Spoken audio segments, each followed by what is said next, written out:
Today we're going to be covering geometric mean and right triangles. By the end of this presentation, you are going to know the definition of the geometric mean and be able to apply that to right triangles to solve for missing sides. Before we start that, we need to go over the different types of mean that are out there. The first one, which is the most common, is the arithmetic mean. We also know this as the average. And when you're taking the average of a set of numbers, you're simply adding up the numbers. So you're adding your terms and dividing by the number of terms.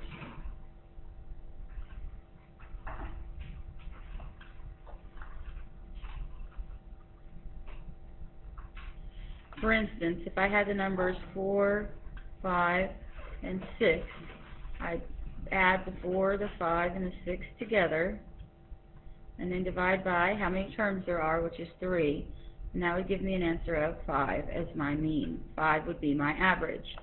This is the arithmetic mean. This is the mean everybody knows already. But there is another mean out there called the geometric mean. Now the geometric mean is a little different. It's not finding the exact middle. It's still finding the exact middle, but it's of a geometric figure. So when it comes to terms, what geometric means do is you multiply your terms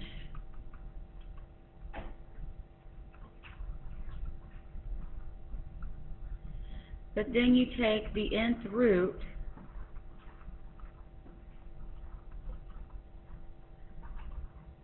of the product. Now, nth root, n, stands for number of terms. So let's use our same example we used for arithmetic mean, the numbers 4, 5, and 6. And if I were to take those and find the geometric mean, I would simply multiply the terms together, 4 times 5 times 6, but instead of dividing them, I'm going to take a certain root of them. Now, there are 3 terms, so I would be taking the cubed root of that product, and that would come out to be a decimal of 4.932. So as you can see, this is a little different from finding a regular mean, the arithmetic mean. And we're going to be using the geometric mean to find altitudes and legs of right triangles. But first, let's practice finding the geometric mean again. If I had 2 terms right here, that means I'm going to be taking the square root of 8 times 2, which would give me the square root of 16, which is 4. If I took the square root again, because it's 4 and 9, so that's 2, so that's the square root of 4 times 9, that would give me 6. 2 and 5, again 2 terms, so square root of 2 times 50 would give me 100. Now, let's look over here at number 5. Square root still, because there's only 2 terms, 4 times 12, that's the square root of 48. If I simplify this rational, it's divisible by 16, so it would be 4, and it's 16 times 3, so square root of 3. Now I've got 8 and 16. I'm going to multiply those 2 together, and because there's 2, take the square root. That's going to be the square root of 128. 128 is divisible by 36. 36 times 2 is 128, so that would come out to be 6 square root of 2. And last but not least, 100 and 200 would be square root, because there's 2 terms, of 100 times 200. Well, that's 20,000. So square root of 20,000. Well, that's divisible by 10,000. And the square root of 10,000 is 100, and that'd be square root of 2 left. Okay? So that's how you find geometric mean if you're given sets of numbers. But we are not going to be dealing with geometric mean given sets of numbers. We're going to be dealing with geometric mean given right triangles. So the first thing we need to cover is we need to review what we know about similar triangles. If I had these two triangles here, and I'm going to name them A, B, C, and D, E, F, and I gave you the similarity statement that triangle ABC was similar to triangle DEF, you would know a lot about these two triangles. The first thing you know is corresponding angles are the same. So I would know that angle A would be the same as angle D. Angle B would be the same as angle E. And angle C would be the same as angle F. But not only does it tell me angles that are congruent, it tells me which sides are proportional to each other. So I could say that AB was proportional to DE. First two letters, first two letters. That is going to be equal to the proportion of a different side, let's say BC, and that would be proportional to EF. And my final proportion I can make based on this similarity statement is AC would be proportional to DF.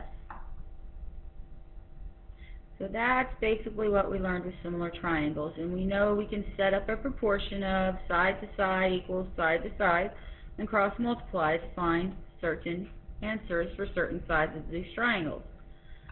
But what happens when they give you triangles inside of triangles, such as what you're seeing here on the screen right now? This becomes a little more complicated in that you have got to come in here and you have got to figure out how to flip these triangles and get them to be in the same orientation. That can be confusing because if you do not set up these triangles the exact way they need to be, your proportions will not be correct and it will cause a lot of trouble. And that's where using geometric mean comes into play when finding missing sides of triangles, right triangles, that are inside of each other. Now, when it comes to geometric mean, there are two formulas and two scenarios that you need to look for. The first scenario is if you're dealing with the altitude. So if you're given, or if they want you to find the altitude of the large triangle,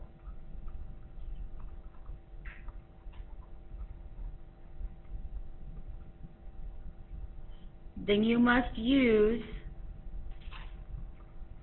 the two smaller triangles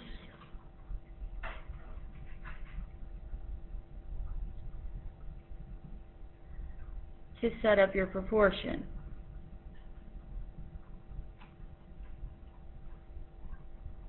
Okay?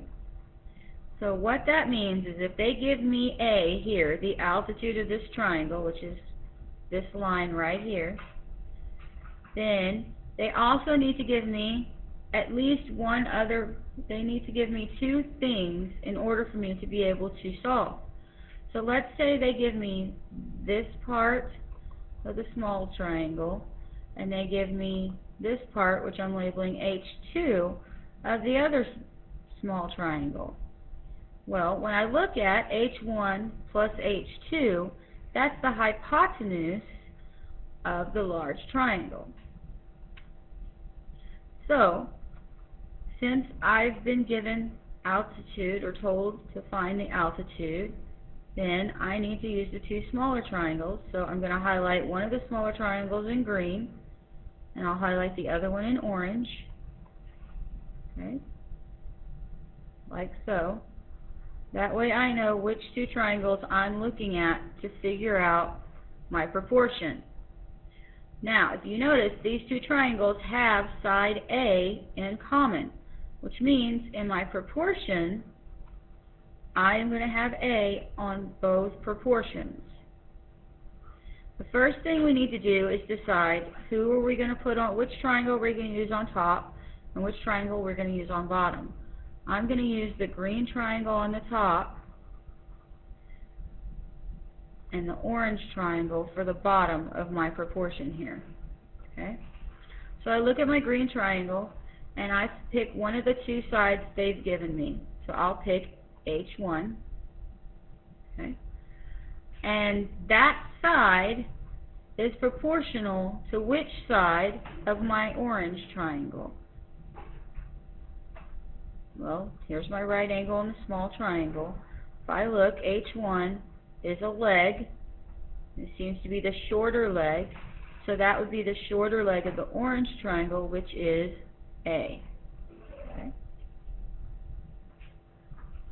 Then I need to set up my next proportion. The only other side they gave me on the green triangle is A. So I put A on the top, and I look, A seems to be the longer side, longer leg of this right triangle. So in the orange triangle, the longer leg is H2. Now that I have my proportions set up, I can cross multiply. So A times A would be A squared, and I would set that equal to the cross multiply the other two, H1 times H2. This right here is the formula you would use if you're given an altitude, H1 or H2. Any two of these that you're given, you know you are to use A squared equals H1 times H2. Now, the other scenario that you will run into is, what if they don't give you an altitude, but you're given a leg of the largest triangle? When you're given the leg or asked to find the leg of the largest triangle, you're going to use the large triangle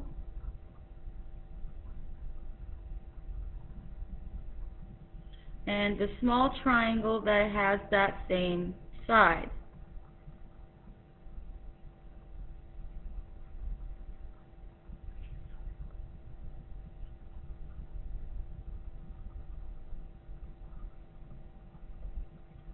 To set up your proportion. Okay? So looking here, let's say they gave me this leg, I'm going to label it L, of the big triangle, and they gave me H1, and this is H2. Again, H1 and H2 is a common factor in both of these scenarios. You need one or the other to do these problems. So it tells me, in order to find either the leg or one of the H1s or H2s, I need to use the large triangle, which I'm going to make orange.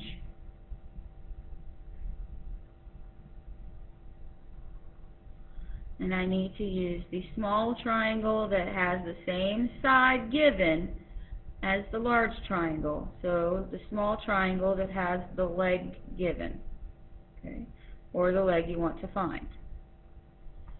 So that's what I'm using. Don't forget there's a right angle right here because that's an altitude. Okay? Alright, so now I need to set up my proportion. We're going to do small triangle on top, and we'll do large triangle on bottom. Again, does not matter. I could have done large triangle on top, small triangle on bottom, as long as I stay consistent for both sides of my proportion. So I look over here at my green triangle, and one of the sides they gave me was H1. So I put that on the top. Well, H1 is a leg of the triangle, and it seems to be the shorter leg. So I look at the big triangle and look, and what is the shorter leg? L. Then I go back to the smaller triangle, and I look, what's the other side that I have? And that would be the L. Well, if I look, the L is across from the 90-degree angle, which means that's my hypotenuse. So on a big triangle, the side across from the right angle in the big triangle is the hypotenuse, but it's the whole thing. So what I have to do is I have to add H1 and H2 together. So that's what goes on the bottom, H1 plus H2.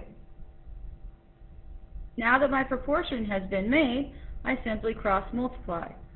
Leg squared equals H1 times H1 plus H2. Now, what if they had not given me this leg?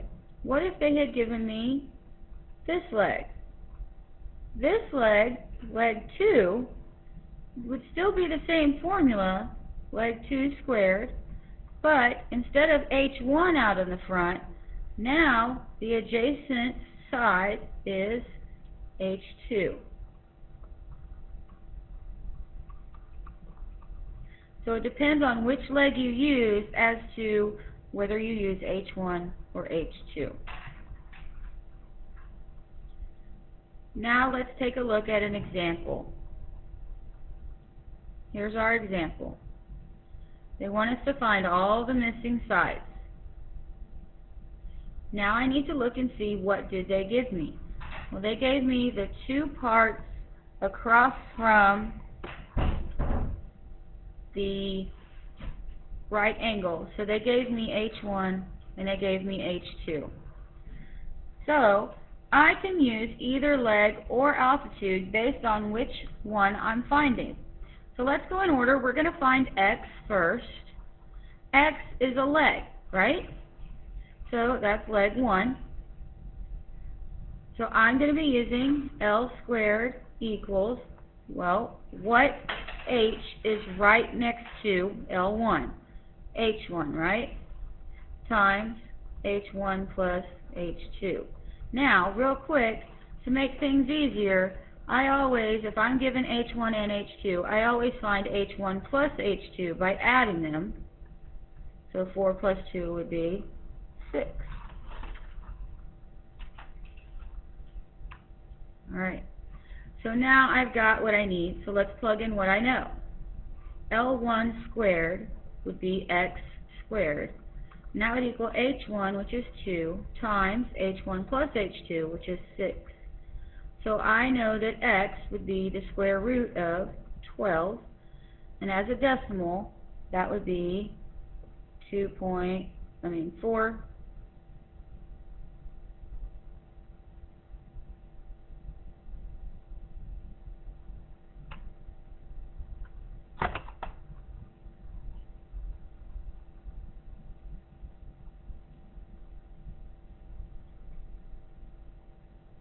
Hold on one second. I am going to my calculator. So square root of 12 would be 3.464.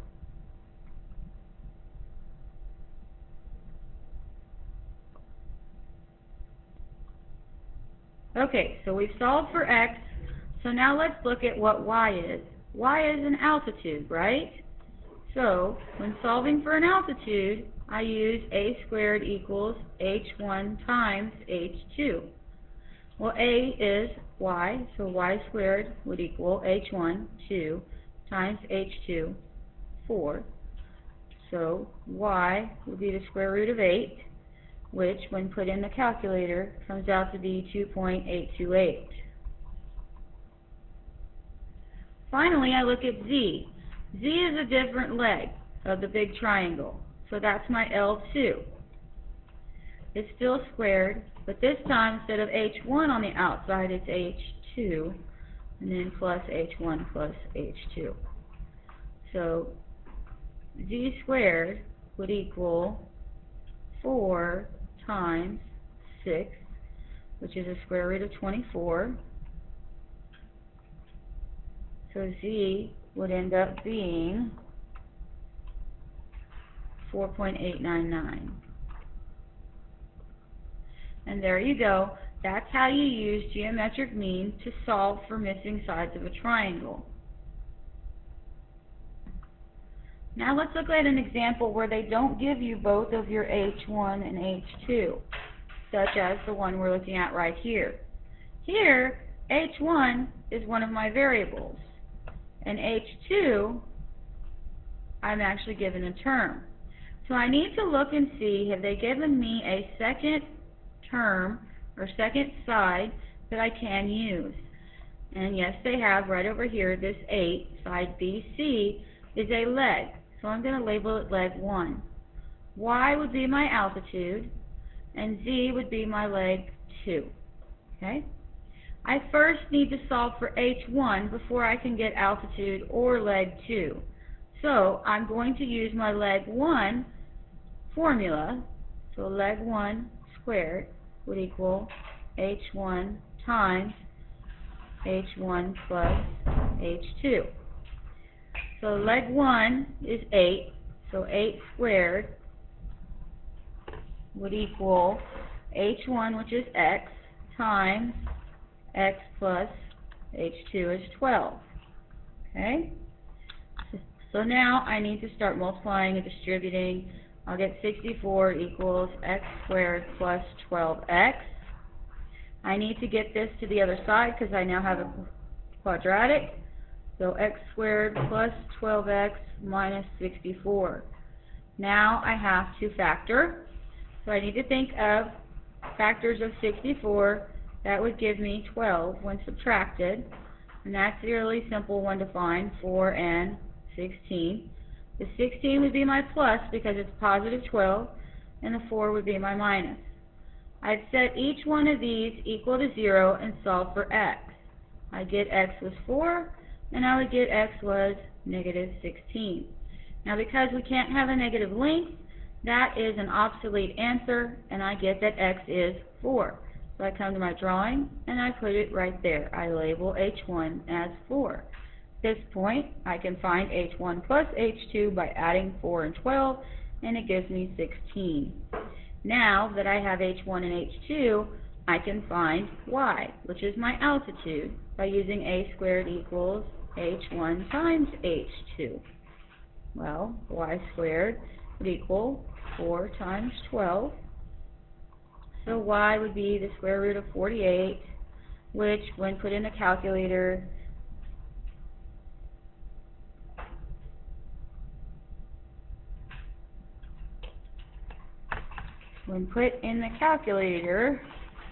would give you an answer of 6.928. Now finally Z. Z is leg 2, right? So I square that, and I set it equal to H2, which is 12, times the whole thing, which is 16. Okay?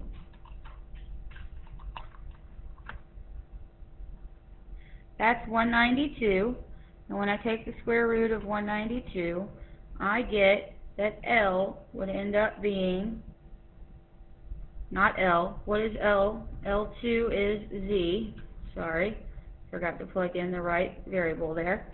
Z would end up being 13.856. Okay, so you have seen how the geometric mean formulas work. So now go do some practice on the assignment you were given. If you still have questions, please come and see me.